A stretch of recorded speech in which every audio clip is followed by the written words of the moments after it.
আজ তোমাদের সাথে শেয়ার করছি আমার দুপুরের খাওয়া দাওয়ার মেনু।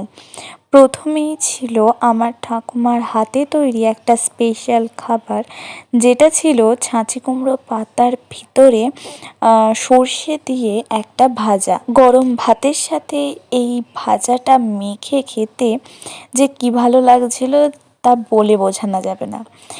আমার ঠাকুমার হাতে তৈরি এই খাবারটা আমার যে কতটা ফেভারিট তা বলে বোঝানো যাবে না। আমার বেশ ভালো লাগে এটা খেতে।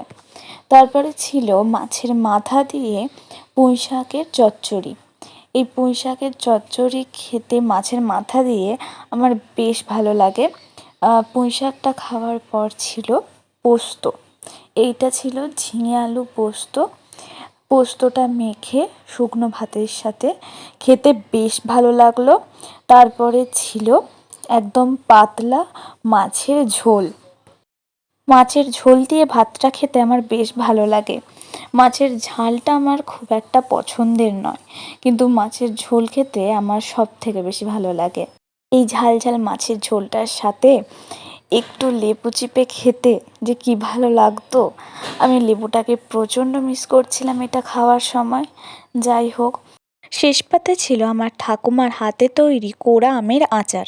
একটা লাইক আর আমার চ্যানেলটাকে সাবস্ক্রাইব করে